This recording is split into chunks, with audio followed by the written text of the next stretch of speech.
Okay, चलो ध्यान दो। Refraction in at a spherical surface, obtain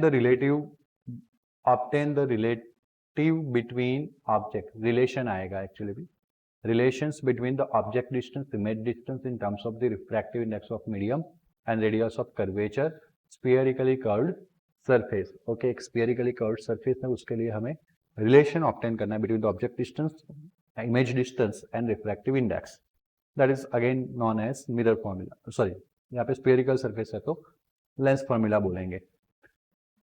Figure shows a geometry formation of the image I of an object O on a principal axis of spherical surface with the center of curvature C and radius of curvature. तो this is the spherical surface. अब इससे question में अगर आपने figure draw नहीं की मतलब मुफ्त में मार्क्स गवा दोगे। ओके चलो, तो सबसे पहले सेंटर ए मेरा कौन सा सरफेस आ गया, स्फेरिकल।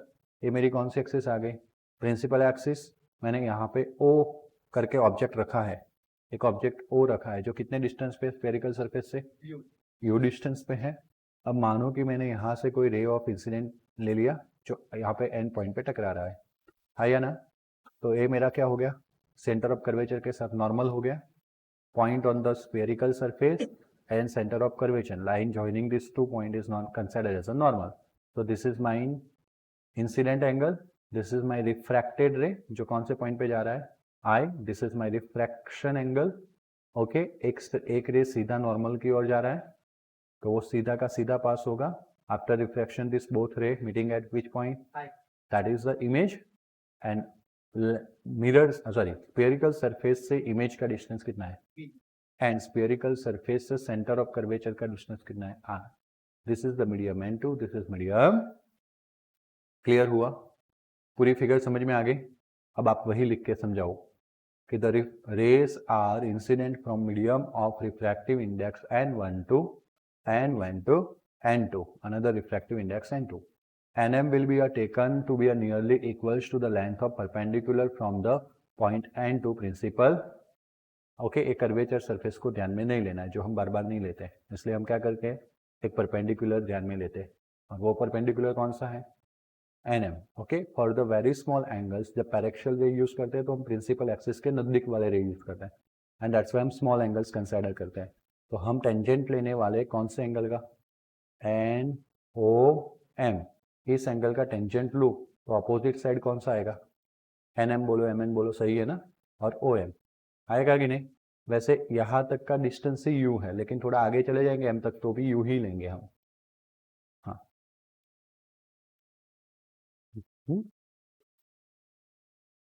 क्यों, एंगल को टेंजेंट किसको लगेगा, तुम टेन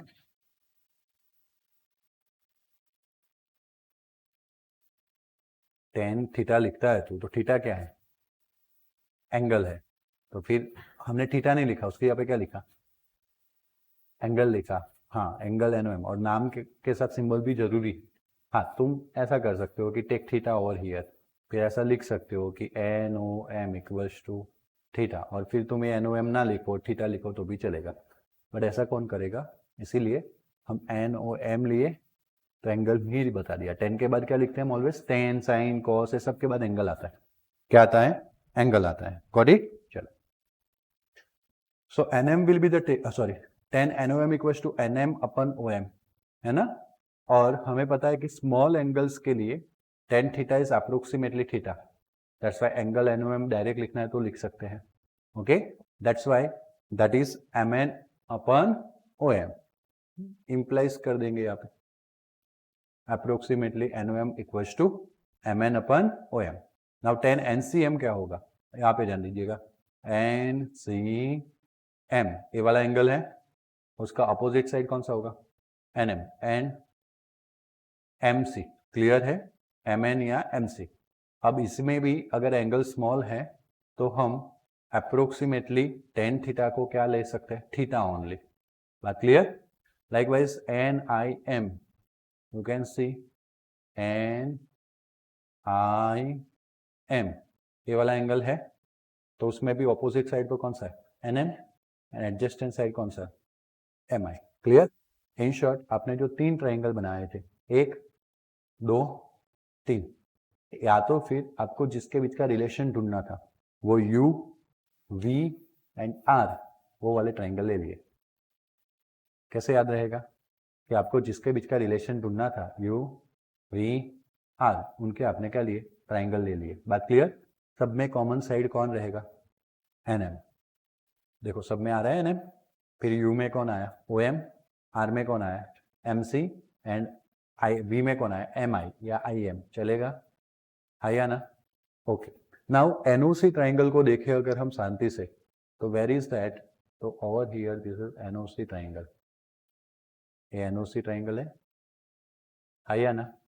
क्यों लिया एनओसी ट्राइंगल को तो उसमें ये वाला एंगल और ये वाला एंगल दोनों एंगल आ गया। उसका एक्सटीरियर एंगल कौन सा है आई है ना बाहर का एंगल। आपको 10th 9th में सिखाया गया होगा if we produce the any side of triangle it will make angle with another side is known as exterior angle. This is known as interior. This is known as and आपको सिखाया गया है कि exterior angle equals to addition of two opposite interior angles. इस point पे exterior बना है तो दो opposite angle ले रहे हैं। तो इस पॉइंट पे अगर addition मतलब exterior बना है तो दो opposite angle ए वाला और ए वाला है। ए वाला हमने नाम दिया था NOM, इसका नाम दिया था NCM। आया समझ में। तो I इक्वल्स टू क्या आया NOM प्लस।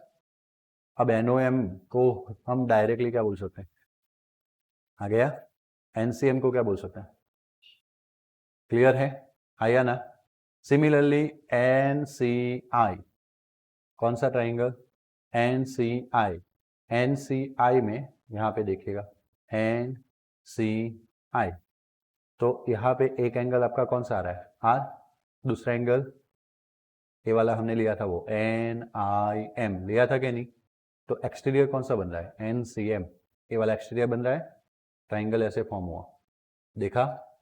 ये वाला एंगल R, ये वाला एंगल I वाला। तो ये वाला मेरा क्या बन रहा है एक्सटीरियर जो कौन सा है NCM। तो NCM equals to this R plus NI, NIC या NIM भी बोल सकते हैं। तो that NCM equals to NIM and INC। INC जो है वो और कुछ नहीं क्या है R। NIM ऑलरेडी हमारे पास पता था MN अपन MI और NCM भी हमें पता था MN अपन MC। बोलो कोई डाउट है कोई डाउट नो। तो R की जगह पे क्या आएगा ये उधर चला जाएगा MN अपन MC माइनस MN अपन MI। बात क्लियर। तो एक आपको क्या मिल गया दूसरा क्या मिल गया R बराबर। अब स्नेल्स लॉ अप्लाई करेंगे क्योंकि ये बात तो फिक्स है कि स्फेरिकल सरफेस से क्या हो रहा था रिफ्रैक्शन। तो N1 sine I equals to N2 sine R। जिस मीडियम में I है उसी मीडियम का रिफ्रैक्टिव इंडेक्स लेना है। I जिस मीडियम में वो मीडियम कौन सा है तो N1 साइन I। R जिस मीडियम में उस मीडियम का रिफ्रैक्टिव इंडेक्स कौन सा है N2 तो N2 साइन R। तो N1 sine R equals to now अगर हम स्मॉल एंगल्स ले रहे हैं तो साइन I को क्या बोलेंगे साइन R को क्या बोलेंगे मतलब साइन I की जगह पे क्या आएगा साइन R की जगह पे क्या आएगा N1 का N1 I की वैल्यू ऑलरेडी आपके पास ऊपर है लिख लिए यहाँ पे। N2 का N2 R का वैल्यू ऑलरेडी है आपके पास लिख लिया। सब में ऊपर कौन है MN। तो MN क्या हो जाएगा सब जगह से कट हो जाएगा। यहाँ पे N1 मल्टीप्लीकेशन में आएगा N1 upon OM, N1 upon MC, N2 अपन MC, N2 अपन MI बीच में माइनस। ये MC वाले दो बार है नहीं रुको ये N1 है और ये N2 है कैसे करोगे है ना। चलो तो एक को उधर भेज देते हैं या तो फिर काम करते इसको इधर भेज देते और माइनस वाले को उधर भेज देते। क्लियर है। तो एक हो गया एन ओके पहले इन लोगों ने वैल्यू ही रख दी फिर बाद में भेजेंगे तो सही। तो ओ एम क्या है वो देख लो पहले। तो एम इज योर मतलब ए एम जो है उसी को हम ऑप्टिकल सेंटर मानेंगे क्योंकि ऑप्टिकल सेंटर यहाँ पे होता है पता है ना बराबर। अब हम सारे डिस्टेंस ऑप्टिकल सेंटर से मेजर करते हैं। अगर मैं ओ से लेके मतलब ओ पहले इन लोगों ने बोल दिया है इसलिए फिर मैं इसको एम ही रखता हूँ क्योंकि पूरा लेंस लेंगे ना ऐसे तब हम इसको क्या बोलने वाले ऑप्टिकल सेंटर ओ लेने वाले। तो अभी के लिए हम एम मान लेते चलो। तो एम से मैं ओ उल्टा जाऊँ क्योंकि मैं राइट हैंड साइड जा रहा राइट टू कहाँ जा रहा हूँ लेफ्ट। तो हमने बोला है कि अगर ऑब्जेक्ट लेफ्ट होता है तो लेफ्ट टू राइट वाले डिस्टेंस पॉजिटिव उल्टी डायरेक्शन वाले डिस्टेंस नेगेटिव। तो ओ एम क्या आएगा माइनस यू। अगर मैं m से c जाऊँ राइट हैंड साइड डायरेक्शन में तो क्या आएगा, प्लस r। m से i राइट हैंड डायरेक्शन में जाओ प्लस v आएगा। तो जहाँ पे OM था ये वाले इक्वेशन में वहाँ पे माइनस u, जहाँ पे m2c रेडियस ऑफ कर्वेचर था r, m2c r, m2i object image distance v, तो r एंड v पॉजिटिव दिख रहा है और दिस विल बी नेगेटिव। अब मैंने बोला था ये माइनस वालों को उठा के इधर ले आना, तो माइनस वाला क्या हो गया प्लस, ये नीचे तो प्लस था ही था, this minus should be plus and A वाला उधर जाएगा तो क्या हो गया माइनस हो गया। तो n2 अपन r माइनस n1 अपन r कॉमन ना, तो n2 माइनस n1 ओके। अब यहाँ पे n2 अपन v को आगे ले आते हैं, ये माइनस यहाँ पे ऊपर देखें माइनस n1 अपन u और n2 minus n1 upon r। This is your equation for curved spherical surface. अब आपको ध्यान कैसे रखना है, तो आपने मिरर फॉर्मूला क्या पढ़ा है,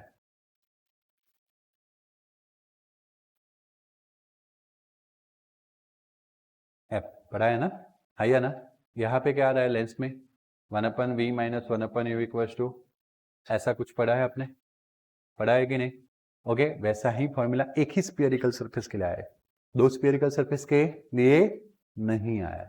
कितने लेंस में दोनों इन्वर्ट हो जाती है बराबर, बट यहाँ पे लेंस, यहाँ पे हमने कितनी सरफेस ली एक, तो 1/v माइनस 1/u तो आएगा ही, लेकिन u यानी ऑब्जेक्ट, ऑब्जेक्ट कौन से मीडियम में था, इसलिए उसके ऊपर क्या आएगा n1, है ना। हम वो क्या करते थे जब भी लेंस लेते थे तो हमारा ऑब्जेक्ट भी इधर था, इमेज भी इधर था, लेंस का मीडियम n2 बीच में रह जाता था, आजू बाजू में कौन सा मीडियम आता था, और जनरली हम जो पढ़े थे 10th में उसमें हमने एयर लिया था, तो n1 इक्वल्स टू क्या आ जाता था 1, यानी कि अब हम जो 10th में पढ़े थे वो एक स्पेसिफिक केस था।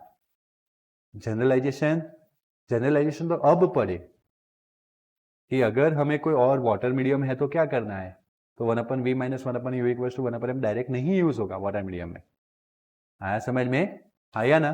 तो उसके लिए ये यूज होगा कि अगर आपका ऑब्जेक्ट वाटर मीडियम में है तो n1 आएगा ऑब्जेक्ट डिस्टेंस के ऊपर, और फिर उसके बाद पूरा ग्लास है तो उसकी इमेज ग्लास में फॉर्म होगी, तो v इक्वल्स टू v के ऊपर क्या आएगा n2 आएगा, और इमेज माइनस ऑब्जेक्ट मतलब इमेज जिस मीडियम में है उसका रिफ्रैक्टिव इंडेक्स माइनस ऑब्जेक्ट जिसमें है, या तो फिर यहाँ से भी पता चल जाएगा क्योंकि इमेज ऑलवेज पहले रखने वाले और इमेज ऑब्जेक्ट कहाँ रखना है बाद में। तो ये पूरा मैंने इलोबरेट कर दिया फॉर्मूला को, जो आपके माइंड में याद रखना है।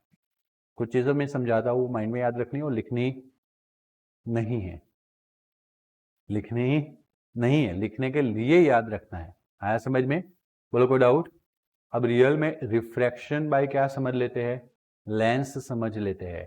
अब लेंस का रिफ्रैक्शन समझने के लिए आपको क्या करना पड़ेगा, तो आपको दो सरफेस ध्यान में लेनी पड़ेगी, एक और एक, दो बार रिफ्रैक्शन समझना पड़ेगा, कितनी बार, दो बार। तो figure shows the geometry of image formation by the double convex lens and the image formation can be seen in a, मैंने बोला ना, क्योंकि इसके थ्रू जो इमेज जनरेट होगी वो इसके लिए ऑब्जेक्ट होगा, और फिर वो जो इमेज जनरेट करेगा वो फाइनल इमेज होगी, आया समझ में।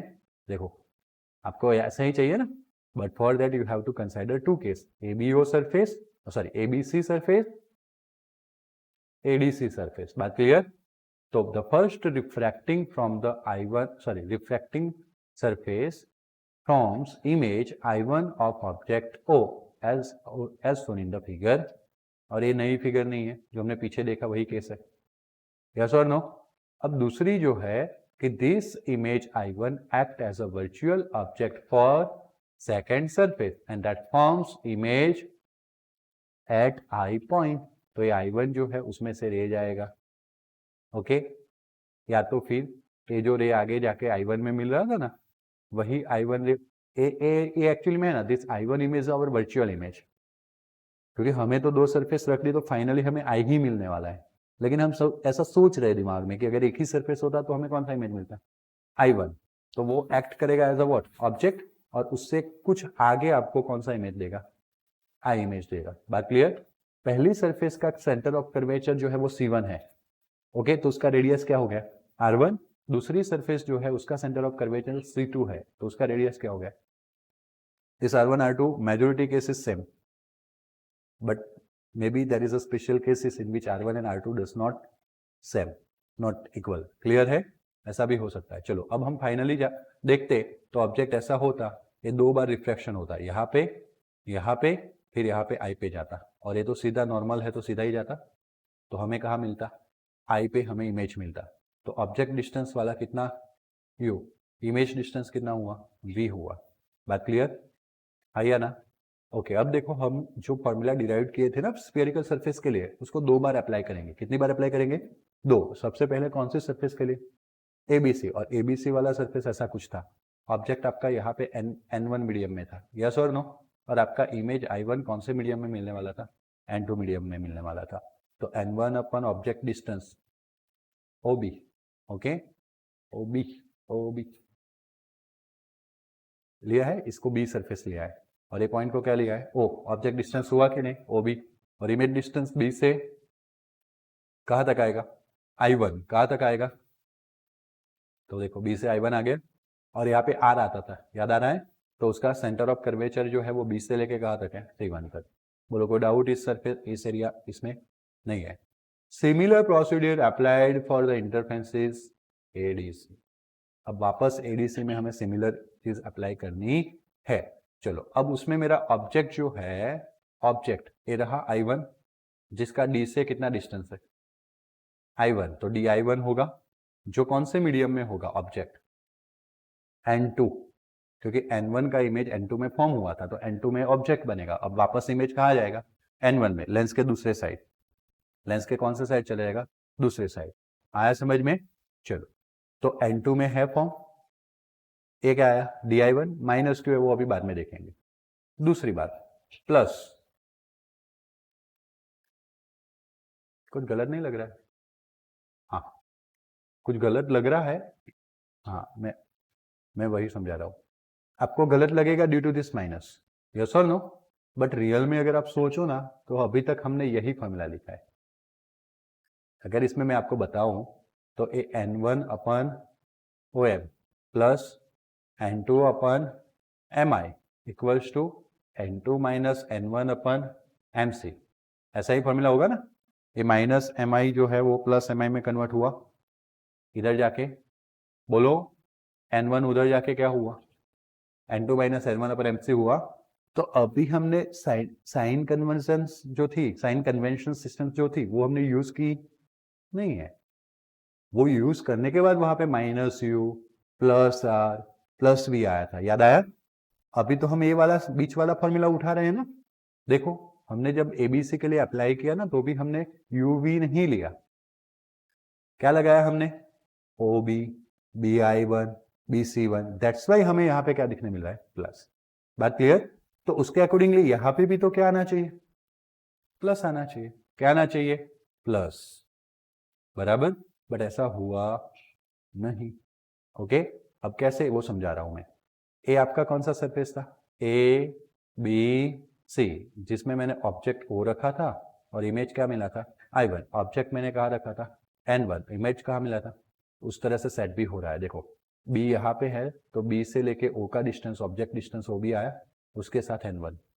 ऑब्जेक्ट इमेज डिस्टेंस BI1 आया, उसके साथ N2, और N2 माइनस N1 अपन क्या हो गया? BC1। C1 कहिए यहाँ पे। फिर दूसरी बार कौन सी सरफेस आएगी? ADC, ऐसा सरफेस आएगा। अब मेरा ऑब्जेक्ट I1 जो है वो कौन से मीडियम में है? पहले से फिक्स है। तो देखो N2 के नीचे ऑब्जेक्ट डिस्टेंस DI1, बराबर है या ना? फिर वो इमेज यहाँ पे फॉर्म होगा। बात क्लियर? अब एक्चुअली में लेंस तो हमारा इतना ही था, तो ऑब्जेक्ट तो बाहर कहीं पड़ा होगा। I1 इमेज जो है ना, वो एक्चुअली में तो लेंस से कहाँ होगी? बाहर ही होगी। लेकिन उस वक्त हम जब एक ही सरफेस को एज्यूम कर रहे थे, तब हमने बोला था, हमने ऐसा सोचा कि ये मीडियम पूरा कहीं कहीं फैला हुआ है। बात समझ में आया? इसलिए कंफ्यूज मत हो जाना, सर अपना लेंस तो इतना ही है, तो I1 भी तो N2 में नहीं, किसमें होगा? N1 में। ऐसा कंफ्यूज, क्योंकि I1 कुछ था ही नहीं, I1 तो हम बीच में ला रहे थ्योरी को समझने के लिए। बात क्लियर ना? Suppose this is the one side of lens, this is the second side of lens, इसके बहुत आगे हमने ऑब्जेक्ट रखा है, बराबर। तो उसका इमेज ए लेंस को छोड़ के उधर ही गिरने वाला है, मेन इमेज। और वो मेन इमेज को समझने के लिए हमने कुछ टाइम के लिए ऐसा समझा कि एक सरफेस, उसके बाद वो मीडियम, ये जो बीच वाला मीडियम है वो पूरा लंबे इन्फिनिटी तक फैला हुआ है, इसलिए वो ऑब्जेक्ट जो इसके बाहर रखा था उसका इमेज N2 मीडियम में पड़ेगा। कौन से मीडियम में? और वो एज अ सोर्स एक्ट करेगा for the which surface? Second surface. तो वो N2 मीडियम में से ही एज अ सोर्स एक्ट करेगा, इसलिए उसके साथ di1 के साथ क्या आ गया? N2। ध्यान रखने वाली बात है, इसलिए मैं समझा रहा हूँ, लंबा एक्सप्लेनेशन दे रहा हूँ ताकि थोड़ा सा भी लूज पॉइंट और गलती कंफ्यूजन क्रिएट ना करे। फिर हमारी फाइनल इमेज कहाँ मिलने वाली? आई पॉइंट पे, तो इमेज डिस्टेंस क्या हो गया? di। तो फाइनल इमेज तो कहाँ मिलेगी? वन मीडियम में ही मिलेगी। कहाँ मिलेगी? वन मीडियम में, and that's why it's n1 upon di। वो क्या हो गया आपका? n1 upon di। बात क्लियर? फिर n2 माइनस n1, और d से लेके सेकंड कर्वेचर कौन सा था? c2, तो dc2। एक ही चीज इसमें ध्यान रखनी है, माइनस। क्या ध्यान रखना है? Refractive index of medium on the right hand side of ADC is n1 while left hand side is n2। Okay, वो ऐसा बता रहा है कि refractive indexes of medium on the right hand side of ADC, ये मेरा ADC था, ADC, उसका राइट हैंड साइड रहा n1 और लेफ्ट हैंड साइड कौन सा है? n2। इसीलिए वो यहाँ पे n2 को क्या बता रहे हैं? माइनस। क्यों वो माइनस हुआ? क्योंकि चेंज हुआ। देखो, अगर आप ABC सरफेस लेते तो हम लेफ्ट टू राइट का बात करते हैं, क्योंकि ऑब्जेक्ट हमारा लेफ्ट साइड रहता। बट हम ADC का लेते तो हमारा राइट टू लेफ्ट हो गया। बट हमने बाकी किसी को माइनस नहीं किया, सिर्फ N2 को माइनस किया, बाकी कहीं पे भी कुछ चेंज किया नहीं है। उसका आपको अच्छा पूरे से ध्यान रखना है। क्यों हमने ऑब्जेक्ट डिस्टेंस वगैरह में अभी तक कार्टेशियन सिस्टम अप्लाई नहीं किया? इसका रीजन भी है, अगर हम अप्लाई करते चलते तो हमें जो प्रूव करना है वो हम प्रूव नहीं कर पाते। क्लियर? तो ये थोड़ी सी रुकावट है, इस स्टेप में ज्यादा अंडरस्टैंडिंग ना भी आए तो लिखना तो यही है। मैंने बातें आपको समझाने के लिए बोली, जितना समझ लिए उतना अच्छा है। नहीं समझ में आ रहा है, कंफ्यूजन लग रहा है, वन मीडियम टू मीडियम, तो कुछ भी करो, इसको याद रखो। अब इसमें याद रखने के तरीके क्या है? तो आपने ABC सरफेस सुन लिया, आया ना? B से लेके O ऑब्जेक्ट डिस्टेंस होता है, कौन से मीडियम में? N1, तो OB के ऊपर N1।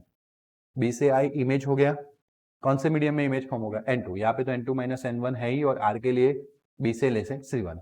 वैसे यहाँ पे N2 minus N1 ADC surface में D से लेके C2। आया समझ में? ये सारी इमेज मैंने यहाँ पे बताई है, बाकी ऑलरेडी आपने ड्रॉ भी की हुई है, ये दिख ही रहा है, D से लेके C2। ओके, इस साइड नहीं, I1 तो हमने सोचा ऐसा कि देख सिंपल सा है, एक A वाला एक सरफेस है, A वाला दूसरा सरफेस है, तुम यहाँ पे ऑब्जेक्ट रखोगी तो तुम्हें एक ही इमेज मिलेगा, that is what I। But इसका फॉर्मेशन दो स्टेप में सोच रहे। पहले हमने क्या लिया? ऑब्जेक्ट O लिया, और ये जो लेफ्ट साइड वाली, इसमें दो सरफेस है, एक लेफ्ट और एक, तो लेफ्ट वाली सरफेस से कौन सा इमेज जनरेट हुआ ऐसा माने? I1। वो है ही नहीं, वो कभी होगा ही नहीं। तुम जब लेंस रखोगी तो ऑब्जेक्ट O के सामने इमेज कौन सी मिलेगी? I1 तो मिलने वाली नहीं है। बट हमने सोचा कि अगर सिर्फ मेरे पास एक ही सरफेस होता तो मुझे कौन सा इमेज मिलता? अब वो I1 कैसे वर्क करता? As a source for which surface? ADC surface, और फिर उसके थ्रू जो फाइनल इमेज मिलता वो क्या था? I। And that's why O का फाइनल इमेज क्या है, ऐसा हमने सोचा। आया समझ में? ये इसीलिए सब मसले है, I1 है ही नहीं और ले रहा है, इसलिए एक में केस हमारा लेफ्ट टू राइट हो रहा है और दूसरे में केस हमारा क्या हो रहा है? Right to left. तो मैं इसलिए सिंपल सा याद रखवाने के लिए वही बता रहा हूं कि पहले वाले में B से C1 सेंटर ऑफ कर्वेचर था, इसमें D से C2 है।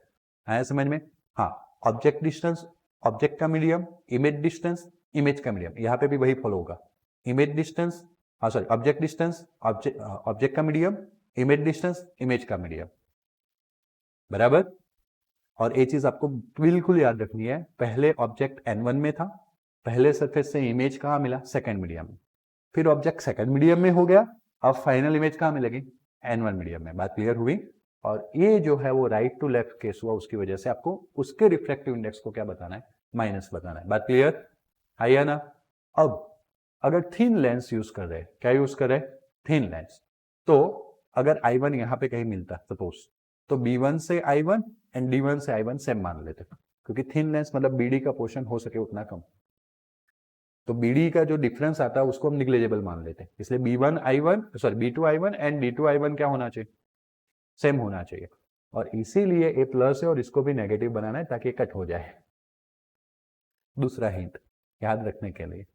ओके, तो ये दोनों सेम हो गए, अगर मैं इसको ऐड करूंगा तो ये दोनों क्या हो जाएंगे, कट, N2 अपन BI1 N2 अपन BI1 कट हो गया, N1 अपन OB N1 अपन क्या बचा, इधर N2 minus N1 N2 minus N1 common, 1 upon BC1 1 upon DC2।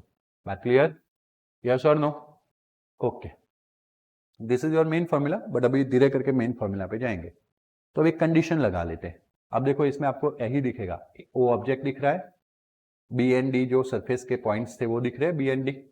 तो देखो ओ से बी ऑब्जेक्ट डिस्टेंस, डी से आई कौन सा डिस्टेंस, इमेज डिस्टेंस आ गया हमारा O B D I, yes और नो? बी से C1 centre of curvature, radius of curvature for one surface, B से डी से C2 radius of curvature for second surface.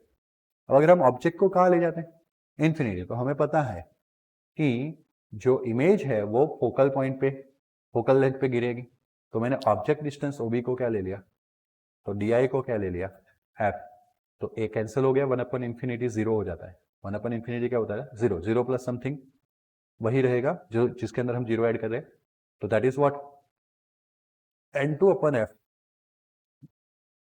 N1 क्यों आया, ओके ओके सही है सही है, N1 ही आएगा, उन लोगों ने गलती ऊपर से नीचे लाने में की। क्या दिख रहा है, तो यहाँ पे गलती की, N1F बराबर, N1 अपन F आ गए, राइट हैंड साइड रिमेन्स है। बट अभी देखो BC1 और DC2 में क्या फर्क है, वापस में अगर वो फिगर में नहीं जाना है तो यहाँ पे एक फिगर ड्रॉ कर रहा हूँ, ए है, ए बी है, सी है और ए डी है, बराबर ना। अब एक ही केस में दो अलग अलग सिस्टम तो हम फॉलो नहीं कर सकते, इसलिए अगर मैं लेफ्ट टू राइट को क्या मान रहा हूँ, पॉजिटिव, तो मैं यहाँ पे ऑप्टिकल सेंटर वो आएगा और मेरा पहली सरफेस के लिए पहली सरफेस का C1 इधर होगा और एक दूसरी सरफेस का C2 इस साइड होगा, बराबर। तो O से C1 मेरा डिस्टेंस कैसा आएगा और O से C2 का डिस्टेंस कैसा आएगा, तो O से C1 में R1 बोल दूं और O से C2 में क्या बोल दूं, R2। तो R1 positive, R2 that's why plus क्या हो गया, क्लियर। संभल संभल के जाना है और अच्छे से याद रखना है, और IMP है derive mirror formula, lens formula, Gauss equation, हाँ आया है ना, बराबर। देखो रचना मैडम का हमारा गुजराती मीडियम का टाइपिंग सारे चैप्टर का कंप्लीट हो गया नॉलेज बुक का, तो रचना मैम को अभी मैंने बिठाया है बोर्ड के पेपर्स टाइपिंग करने के लिए MCQs के साथ। अब जाते जाते अगर नज़र मारना है तो मार सकते हैं, और ऑलमोस्ट हम जनवरी तक कर देंगे, तो आपको बोर्ड के 10 साल के पेपर भी मैं दे दूंगा, आपके लिए मैं मेहनत कर लूँगा।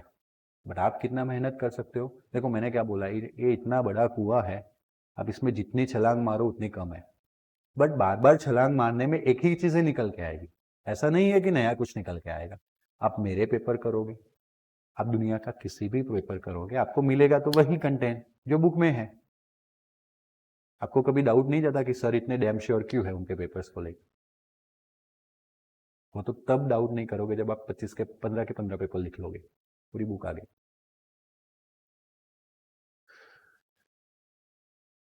तो मैं तो श्योर ही रहूंगा ना, मैंने बनाया उसी तरह से है, बराबर, क्योंकि मैं थोड़ी ना सालों सालों हर एवरी ईयर मेहनत करने बैठूंगा। बात समझ में आया, तो मैं बता भी देता हूँ, चलो चलो अपनी जड़ी बूटी बता ही देता हूँ। अब आप तो मान रहे हो ना कि इसका मतलब क्या है, ऐसे नहीं तो मुझे ऐसे आपके साथ काम तो करना ही है, और आपको भी, और मैं इसलिए तो हर एक का टेस्ट लेना चाहता हूँ, क्योंकि मुझे पता है अगर मैं हर एक का टेस्ट लूंगा तो 70% 80% सिलेबस तो कवर हो ही गया पेपर के वाइज, पूरी बुक आ गई in the sense most time पे सब आ गया, तो उसमें से 30% नहीं पूछेंगे वो, मुझे चाहिए भी कितना बोलने के लिए, नहीं चाहिए ना। स्कूल में मुझे याद करवाना मेरे लैपटॉप में पड़े हैं, हमने पहली बार जब मैं पेपर सेट दिया था ना, तो एक बच्चे ने हमें चैलेंज कर दिया, कुलदीप, नाम भी दे देता हूँ। मैं बोलता था नहीं, उसके बाद उसने मेरे साथ अच्छे से रिलेशन मेंटेन कर लिए, बट मैं बोलता था कि तुम पेपर करो, बट वो खिलाफ गया। मैं बोलता था बोर्ड में जो MCQ आते हैं वो यहाँ से आते हैं, आस्क बोर्ड आस्क क्वेश्चंस में ऐसे आता है नहीं, लेकिन वो कहीं मार्केट से 200 MCQ का PDF लेके आ गया, क्लास में ऐसा एक चीज़ होगा या ना तो वायरस की तरह फैलेगा, क्लास में सब डरे हुए होते हैं, सबके पास फैल जाता है, बट क्यों करने का, क्या हुआ उससे, और फिर जब पेपर्स दे के निकला तो वो मैं बाहर खड़ा रहता हूँ, मैं आता हूँ आपको विशेष देने और पूछने, मुंह देखने कैसे आपके पेपर्स गए, है ना। तो मैं बाहर रहता ही हूँ, तो उसने आके ही बोल दिया कि सर आप में पेपर में से नहीं आया, आई एम हर्ट। यार इतना सारा मेहनत किया और हो ही ना सके, मैंने तो 75% सिलेबस तो कवर कर लिया है सारे पेपर्स में, पेपर में आ कैसे नहीं सकता। तो मैं घर पे आके बैठा, हाँ मैंने क्वेश्चन पूछा था what is capacitance, derive the parallel plate capacitance formula. Board ने पूछा था derive the parallel plate capacitance formula. तो क्या ये मेरा ना बोला जाए, पेपर में ना बोला जाए। तो मैंने इसलिए आपको वो भी वार्निंग दी हुई है कि 4 मार्क्स का 2 मार्क्स में पूछ सकते हैं, 2 मार्क्स का 2 कंबाइन करके। फिर हम रात को बैठे, मैं बोला ये तो हर्ट वाली बात हो गई, चलो ढूंढते हैं, सारे पेपर्स देखते हैं। तो हमने फाउंड आउट किया कि 50 मार्क्स में से 37 मार्क्स का है।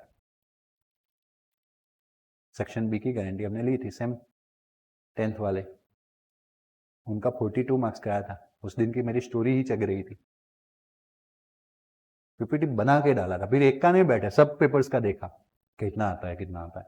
10th में साइंस में 1 मार्क्स के क्वेश्चन छोड़ के 42 मार्क्स का आना, लिखा नहीं था। अब वो गलती बेटा वापस करेंगे तो ट्रबल होगी कि नहीं होगी। नहीं मैं समझा रहा हूँ, मेरा पहला बैच था और मैं उनको उस वक्त कैसा, वो मम्मी रोटी बनाती है और गरम गरम देती है ना, वैसा देता था, पूछो इनको। मैं पेपर बना रहा था और दे रहा था, बना रहा था और दे रहा था। अभी तो मेरे पास बनी हुई पड़ी है,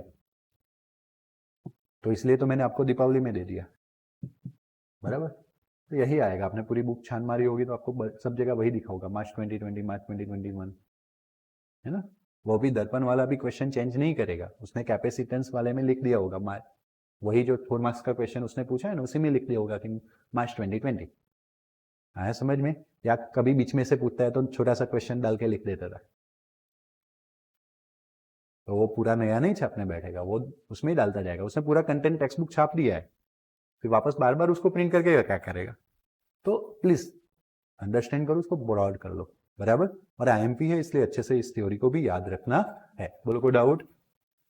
ओके, अगर अब मानो कि हम इसको n1 से डिवाइड कर ले तो 1/f बचेगा, यहाँ पे n1 आ जाएगा। अगर मैं यहाँ पे नीचे n1 रखूँ तो n2/n1, n1/n1 1, बट एक्चुअली में मैं तो इसको है ना, जब भी याद रखना होगा n2 माइनस n1/n1 ही याद रखता हूँ, पहले से ऐसे ही प्रैक्टिस बनाई हुई है मैंने। बट फिर भी चलो थ्योरी के लिए एक बार n2/n1, n1/n1 क्या हो गया 1, ए तो वैसे का वैसा रहेगा ब्रैकेट, n2/n1 को क्या बोल देते n2/1। This is known as lens maker formula. इसको क्या बोलते हैं, क्योंकि आप डॉक्टर के पास जाते हो, पहले आंखें चेक करवाते हो, फिर डॉक्टर क्या करता है, प्रिस्क्रिप्शन लिख के देता है कि भाई इस बंदे को ए नंबर का चश्मा है। वो नंबर क्या होता है, मानो कि आपको फोकल लेंथ होती, फोकल लेंथ नहीं होती है, समझो आपने 10th में पढ़ा हुआ है, इस चैप्टर में भी पढ़ना है। क्या बोलते हैं उसको, अगर मानो कि मैंने आपको +1 नंबर लिख के दिया, वो पावर बोलते हैं। क्या बोलते हैं उसको, पावर बोलते हैं। वो जो नंबर लिख के देते हैं ना, उसको पावर बोलते हैं। वो पावर से वो फोकल लेंथ निकालेगा। What is the formula for power and focal length, P equals to 1/f। तो उसको 1/f पता चल गया, आया ना। अब वो दो स्फीयरिकल सरफेस लेगा, R1 एंड R2 का, या उसके पास R1 पड़ी होगी तो वो इस फॉर्मूला में रखेगा, N21 पता होता है ग्लास का, R2 ढूंढेगा, फिर इसके साथ इसका कॉम्बिनेशन करके चिपका के क्या बनाएगा, lens. That's why this is known as. उसको जब आप नंबर दोगे तो मतलब 1/f उसको मिल गया, बराबर। अब उसके पास काफी सारी कर्वेचर सरफेस पड़ी होगी, तो उसको दो को ज्वाइन तो करना पड़ेगा ना। अगर कॉन्वेक्स बनाना है तो दो को ज्वाइन करना पड़ेगा, कॉनकेव है तो भी ऐसे ज्वाइन करना पड़ेगा, है या ना। कॉम्बिनेशन तो करना पड़ेगा ना। पता नहीं रियलिटी में क्या होता होगा, आई डोंट नो, बट ऐसा ही कुछ है कि R1 पता है तो फिर उस पे से R2 निकलेगा 1/f से, और फिर वो दोनों का कॉम्बिनेशन करके लेंस बनाएंगे। इसलिए इसको क्या बोला जाता है, this is very useful for the designing the lens of desired focal length using surface of suitable radio of curvature, and not formula is true for concave lens also in case of R1 is negative and R2 is सिर्फ वो change हो जाएगा and F क्या हो जाएगा ultimately negative हो जाएगा। Convex में एफ पॉजिटिव क्योंकि दूसरी साइड इमेज फॉर्म होता है, कॉन्केव में वही साइड पे इमेज फॉर्म होता है तो एफ नेगेटिव। बोलो कोई डाउट? कंफर्म है या ना? ओके अब देखो लेंस मेकर फॉर्मूला अलग है और लेंस फॉर्मूला अलग है। देखो मार्च 2020 में क्या पूछा गया है? थिन लेंस, लेंस फॉर्मूला अलग है तो लेंस मेकर फॉर्मूला यूज करेंगे। आया ना? अब इसमें है ना इसकी जगह पे माइनस यू रख दिया गया, वो भी object distance minus you, image distance v आ गया, आया ना?